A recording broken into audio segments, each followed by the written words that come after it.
Hello friends, welcome to defence matrix. तो कुछ important updates आए हैं, जिसमें पहला ये है कि फ्रांस द्वारा करीबन 35 रफाल जो हैं वो इस साल के अंत तक भारत को सौंप दिए जाएंगे।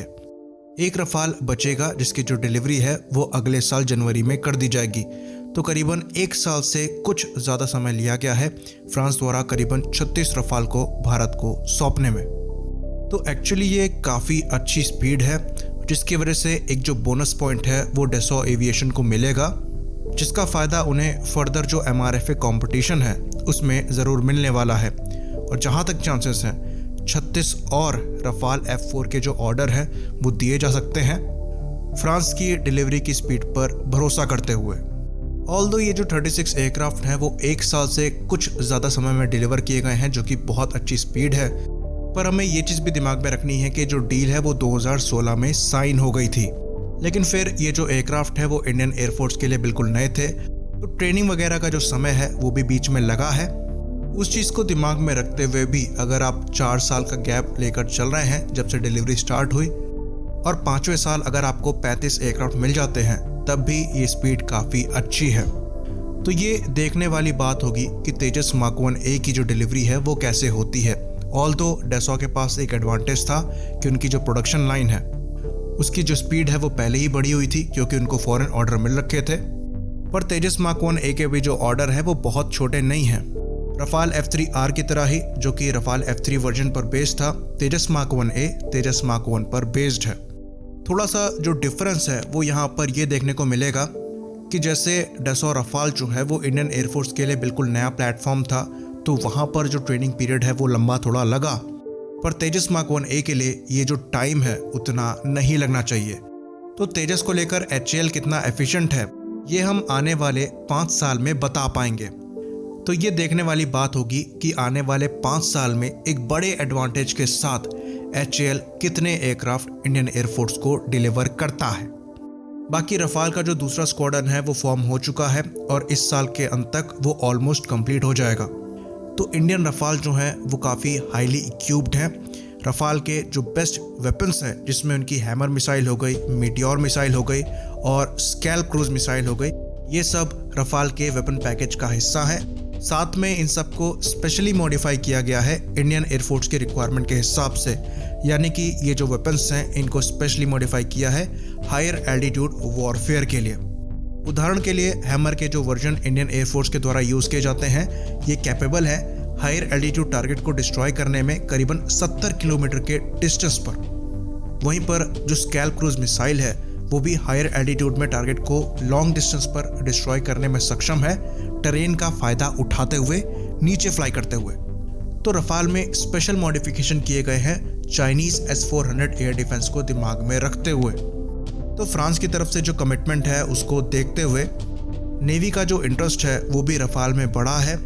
जिस हिसाब से टाइमली डिलीवरी करी गई है, जिस हिसाब से रफाल की कैपेबिलिटी है और जिस हिसाब से इंडियन एयरफोर्स द्वारा इनको फ्यूचर में लिया जा सकता है, इसको देखते हुए नेवी का भी थोड़ा इंटरेस्ट जो है वो रफाल की तरफ बढ़ रहा है। क्योंकि रफाल के एयरफोर्स और नेवल वर्जन में ज़्यादातर कॉमनैलिटी है, तो मेंटेनेंस वगैरह जो है वो इंडियन नेवी को आसान पड़ेगी, जैसा कि उनके MiG-29K के साथ है, जो कि कॉमनैलिटी शेयर करता है इंडियन एयरफोर्स के MiG-29 के साथ।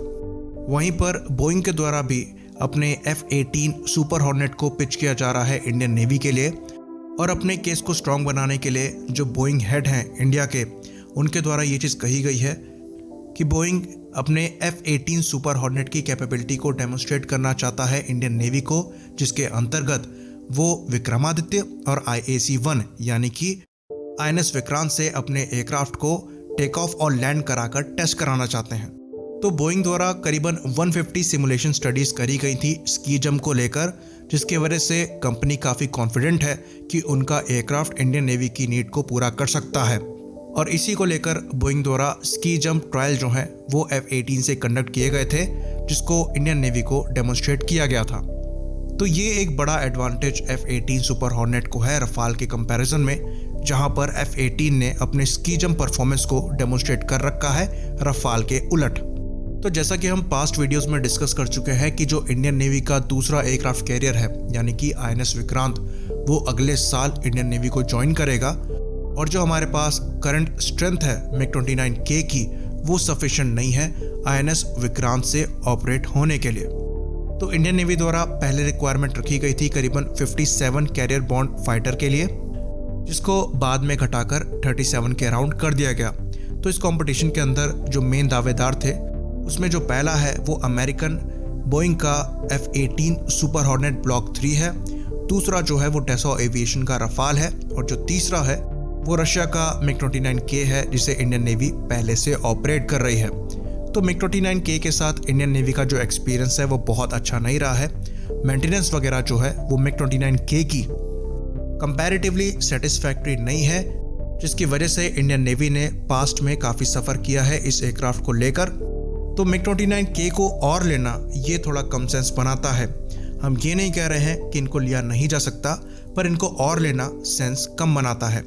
बाकी जो इंडिया का TED-BF वाला प्रोग्राम है उसको एग्जीक्यूट होते होते MiG-29K का रिटायरमेंट का समय आ जाएगा, और उस एयरक्राफ्ट को MiG-29K को रिटायर करने के हिसाब से ही बनाया जा रहा है। तो ये जो मल्टी रोल एयरक्राफ्ट आपको चाहिए ये एक्चुअली नेसेसिटी है, जिसमें अपॉर्चुनिटी डैसॉ एविएशन और बोइंग द्वारा देखी जा रही है। तो दोनों ही एयरक्राफ्ट काफ़ी अच्छे हैं। इनमें से अगर कोई भी लिया जाता है तो इंडियन नेवी के लिए बेनिफिशियल ही है, पर इसमें जो कंडीशन है वो ये है कि इसको जल्दी कंक्लूड किया जाना चाहिए, क्योंकि अगर आप डील को आज भी कंक्लूड करते हैं तो डिलीवरी में से कम आप 5 साल का समय मान के चलेंगे अगर डैसॉ एविएशन जितनी फास्ट डिलीवरी करी जाए। और ये चीज़ करी भी जा सकती है। डैसॉ एविएशन ने अपना आप को प्रूव किया है, वहीं पर बोइंग भी काफ़ी कैपेबल है ऐसे कारनामों को करने में। लेकिन ये समय फिर भी एक बड़ा समय है, क्योंकि हमारा जो दूसरा एयरक्राफ्ट कैरियर है वो अगले साल ही कमीशन हो जाएगा। तो यहाँ पर हम एक और चीज़ डिस्कस कर लेते हैं जो कि काफ़ी इम्पोर्टेंट है। डैसॉ द्वारा एयरफोर्स को इम्प्रेस करने में ज़्यादा एफर्ट्स दिखाए जा रहे हैं नेवी के कंपैरिजन में। ऑल्दो उनका जो नेवल प्लेटफॉर्म है वो भी काफ़ी कैपेबल है, और अपनी फास्ट डिलीवरी से नेवी को डेफिनेटली उनने इम्प्रेस किया है, पर बोइंग ने जितना एफर्ट दिखाया है नेवी के लिए अपने प्लेटफॉर्म को ज़्यादा सुटेबल दिखाने में, उतना डैसॉ एविएशन द्वारा नहीं किया गया है। जहां पर बोइंग ने अपने एयरक्राफ्ट से स्की जंप ट्रायल भी किए हैं, और वो अपने एयरक्राफ्ट को हमारे जो एयरक्राफ्ट कैरियर्स हैं उनमें उतार कर और टेक ऑफ कराकर डेमोन्स्ट्रेट भी करना चाह रहे हैं। ऐसा सिमिलर ऑफर डैसॉ के द्वारा पेश नहीं किया गया है। इसके पीछे रीज़न ये हो सकता है क्योंकि उन्हें पता है कि इंडियन नेवी की जो ऑर्डर संख्या है वो कम रहने वाली है एयरफोर्स के कंपैरिजन में। एयरफोर्स के जो नंबर्स हैं वो आगे चलकर अच्छे खासे बढ़ सकते हैं, जो कि उनकी कंपनी को फ़ायदा दिला सकते हैं। तो डैसॉ को भी अपनी तरफ से एफर्ट थोड़े बढ़ाने चाहिए और रफाल के स्की जंप ट्रायल करके उसकी कैपेबिलिटी को डेमोन्स्ट्रेट करना चाहिए, ताकि इंडियन नेवी को ज़्यादा क्लैरिटी मिले कि उनके लिए सबसे सुटेबल ऑप्शन क्या रहेगा। इसी बात पर हम इस वीडियो को ख़त्म करेंगे। लाइक करिए, सब्सक्राइब करिए। जय हिंद।